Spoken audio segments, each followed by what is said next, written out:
Harold Iman, spécialiste géopolitique pour BFM TV, nous a rejoint en plateau. Harold, on prend des nouvelles du front. Où en sont les troupes françaises et maliennes? Bien, alors, comme ça a été dit, ces troupes avancent. Pour l'instant, nous avons sur le terrain 3500 étrangers, des non-maliens qui sont venus sauver le gouvernement malien, des Français et des Africains. Bon, la recette, pour l'instant, est simple. Il y a des frappes aériennes françaises qui viennent maintenant de Bamako et de N'Djamena. Il y a ces soldats français qui sont acheminés par des transporteurs alliés, des Américains, des Britanniques, des Belges et d'autres. Et nous avons l'arrivée de ces Ouest-Africains. Donc, qu'est-ce que cela donne si on regarde de plus près? Une nette avancée vers le nord. La ligne de partage était à peu près ici et on l'a fait, enfin elle était là et on l'a fait remonter peu à peu vers le nord.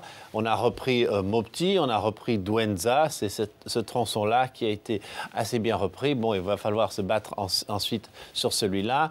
Il y a des raids aériens très loin au nord dans la zone d'Al-Qaïda, dont vous voyez enfin Al-Qaïda et les djihadistes et les divers groupes, dont vous voyez le drapeau qui partage. Et en attendant, en se retirant, les islamistes djihadistes ici ont fait sauter un pont sur le fleuve Niger pour ralentir l'arrivée de soldats qui, normalement, devraient arriver du Niger, ici. Alors, Harold, les forces maliennes et les alliés africains sont de plus en plus impliqués dans la reconquête, vous venez de nous le dire. L'armée malienne qui a d'ailleurs été accusée de quelques exactions. Oui, alors... Comment ça se répartit? Eh bien, il y a 1750 renforts africains qui donc appuient 2400 Français. Et signalons que l'armée malienne, qui n'est pas comprise dans ces chiffres et qui doit, dans son côté fonctionnel, compter quelques 3000, 4000 soldats, se bat de mieux en mieux et galvanisée par la sympathie mondiale et l'arrivée des Français. Ils savent qu'ils ne vont pas être en déroute.